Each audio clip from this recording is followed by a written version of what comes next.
Hello दोस्तों। आज मैं आपको जो कहानी सुनाने वाला हूँ उसे अगर आपने अपनी लाइफ में अंदर तक बिल्कुल गहराई से समझ लिया या कर लिया तो आपके लिए सफल होना बहुत ही आसान हो जाएगा। क्योंकि दुनिया में जितने भी सफल इंसान हुए हैं उन सब में एक अलग ही प्रकार का रवैया होता है। अगर आप भी अपनी लाइफ में सफल होना चाहते हैं, आप में भी इसी प्रकार का रवैया होना बहुत ही ज़रूरी है, जो आपको पूरी तरह से बदल देगा। तो चलिए बिना देर किए कहानी शुरू करते हैं। ये कहानी अनमोल नाम के एक लड़के की है, जो एक बहुत ही गरीब परिवार से संबंधित था।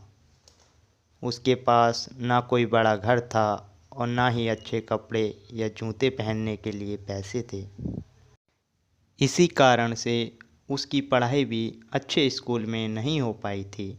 उसे जैसे तैसे करके अपने गांव से 10वीं पास की। उसके गांव में 10वीं के बाद पढ़ाई करने के लिए स्कूल नहीं हुआ करता था। अब अनमोल को 10वीं कक्षा पास करने के बाद आगे की पढ़ाई के लिए पैसे की एक शहर में जाना था। वो किसी तरह अपने माँ बाप को मनाता है कि पास के एक शहर में कमरा लेकर पढ़ाई करने की सोचा है। वहाँ पर उसके बहुत से दोस्त बने, अच्छे बुरे हर टाइप के। वो दोस्त के साथ खूब मस्ती करता।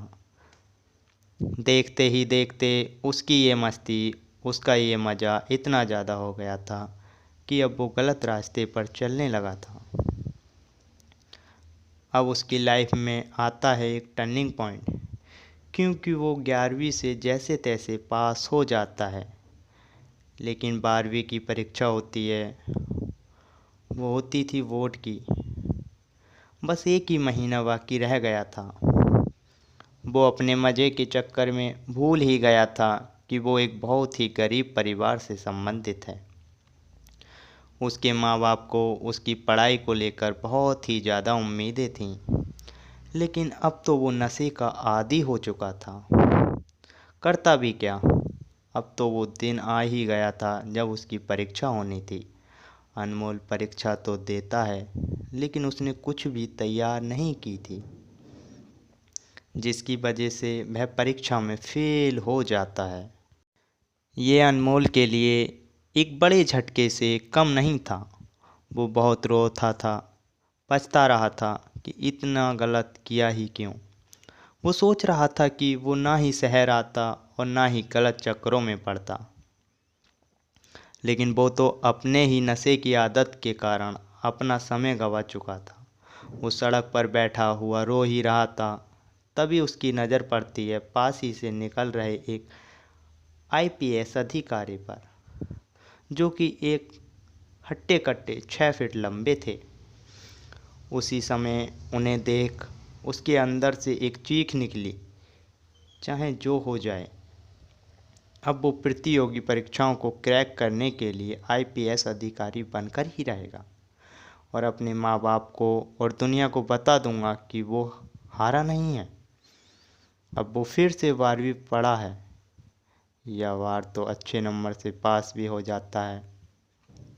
लेकिन अब उसके पास अलग ही तरह की समस्या थी। वो बहुत ही गरीब परिवार से था। उसके पास इतने पैसे नहीं हुआ करते थे कि वो अच्छी कोचिंग जा पाए।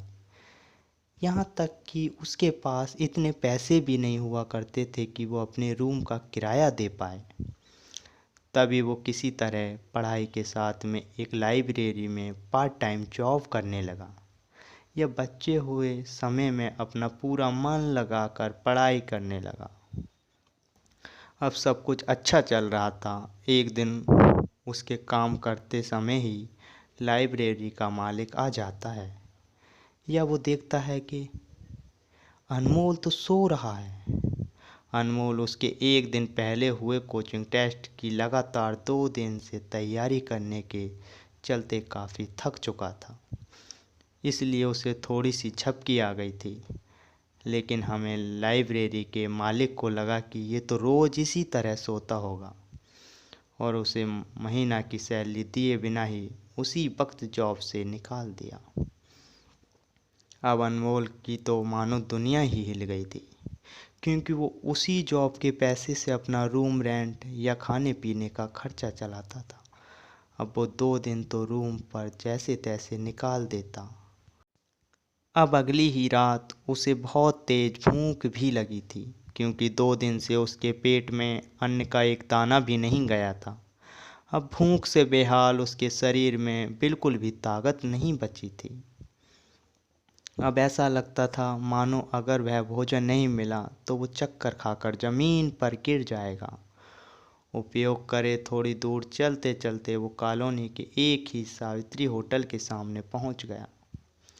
वो वहां पर देखता है कि होटल के काउंटर पर 30 साल का युवक बैठा हुआ था, जो कि सावित्री होटल का मालिक था। उसके पहले ही वो हमें होटल पर उधार खाना खाने की बात करता है। उसने दृढ़ संकल्प लिया था कि वो किसी के सामने रोएगा नहीं, गिड़गिड़ाएगा नहीं और ना ही किसी दोस्त से मदद मांगेगा, क्योंकि उसे ऐसा लग रहा था कि वो संघर्ष के रास्ते पर चल कर ही अपने जीवन में कुछ करने लायक बन पाएगा। और इसी एटीट्यूड के कारण वो काउंटर पर बैठे मालिक से पूछता है कि मेरे पास पैसे नहीं हैं, क्या मुझे मजदूरी के बदले में आपके यहाँ भोजन मिल सकता है। दोस्तों, अनमोल के शब्दों में अनुरोध नहीं था, लेकिन भरोसा था। ऐसा लग रहा था कि जैसे कि वो अपना हक मांग रहा है। उस होटल के मालिक ने ऊपर से नीचे तक देखा। ढीले ढाले शर्ट्स पैंट या वो भी गंदे हो गए थे। चेहरा कमज़ोर था और आंखें भी अंदर की ओर धंस गई थीं। होटल के मालिक ने कुछ सोच समझ कर जवाब दिया कि बेटा, होटल में काम करने के लिए तो मेरे पास पहले से ही वर्कर हैं। होटल के मालिक की बात सुनकर अनमोल बिल्कुल निराश नहीं हुआ और उसने उम्मीद के भरोसे से कुछ कहा, मेरे लिए भोजन बहुत ज़रूरी है, पैसे नहीं हैं, मैं मजदूरी करके भोजन करना चाहता हूँ। उस होटल के मालिक के पास सैकड़ों लाखों खाना खाने आते थे। किसी के पास समय पर देने के लिए पैसे नहीं होते थे, उधार भी खाते थे। कई बार तो उधार वापस भी मिल नहीं पाते थे। कई बार लड़के के पास पैसा न होने पर रोने जैसी सूरत बनी, फ्री में भी खाना खा जाते थे। वो होटल के मालिक लड़कों की रंग से वाकिफ़ था, लेकिन आज तक उसे ना तो इस तरह का कोई लड़का देखा। तभी होटल मालिक ने नौकर को आवाज़ लगाई कि इन भाई साहब को एक थाली लगाओ। मनोज के सामने दाल, आलू, गोभी, सब्जी, 5 रोटी चावल से सजी थाली आ गई थी। वो खाना खाने लगा था। वो भोजन करने के बाद मैं होटल मालिक के पास गया और बोला, धन्यवाद। बोला कि अब मेरा काम बताइए, मैं कुछ भी काम करने के लिए तैयार हूँ। होटल मालिक ने अनमोल को फिर से वही बात बताई कि भाई, आपने खाना खा लिया, आपको इसके बदले में मजदूरी करने की ज़रूरत नहीं है। तभी उस समय अनमोल के कॉलेज का एक दोस्त बाहर आ गया। उसके पूछने पर होटल मालिक ने उसे पूरी कहानी सुना दी। उस लड़के ने उस खाने के 30 रुपये निकाले और होटल मालिक की तरफ बढ़ा दिए। लेकिन अनमोल तो बस भोजन के बदले में मजदूरी करने पर अड़ा रहा। उसके दोस्त ने भी भोले वाले अनमोल का ये रूप पहली बार देखा था। उसका दिमाग जैसा कि एक जगह पर आकर अटक ही गया था। उसने नहीं पता कि ये जिद उसके अंदर क्यों या कैसे आई। उस होटल मालिक से फिर कहा कि अगर मुझे काम नहीं करने दिया जाएगा तो मैं यहीं खड़ा रहूँगा। मैं तब तक यहीं खड़ा रहूँगा जब तक आप मुझे काम करने की अनुमति नहीं देते। अब होटल मालिक के पास कहने के लिए कुछ भी नहीं था। होटल मालिक ने नौकर से कहा कि इन भाई साहब को अंदर ले जाओ, ये बर्तन साफ करेंगे। दोस्तों, सच में उस दिन मनोज ने लगभग आधे घंटे तक बर्तन साफ किए और फिर वो उस होटल मालिक को धन्यवाद देकर वहाँ से चला गया। दोस्तों, आप यकीन नहीं करोगे, यही 12वीं फेल अनमोल आगे की 3 साल की कड़ी मेहनती के बाद सभी एग्ज़ाम पास किए, उसके पास करके आईपीएस अधिकारी बन जाता है। दोस्तों, इस कहानी से हमें ये सीख मिलती है कि अगर आपको ज़िंदगी में कुछ भी करना है, कुछ भी ढंग से करना है, तो उसके बदले में आपको उसकी कीमत चुकानी पड़ेगी।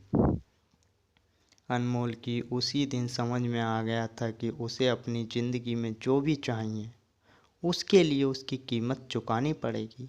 इसी आदत के चलते वो अपनी ज़िंदगी में सफल हो पाया। तो आप भी इस बात को अच्छे से जान पाए होंगे। तो दोस्तों, मेरी वीडियो आपको कैसी लगी, कमेंट बॉक्स में कमेंट करके ज़रूर बताएं और अपने दोस्तों को भी अवश्य शेयर करें और चैनल को सब्सक्राइब कर लीजिएगा। धन्यवाद।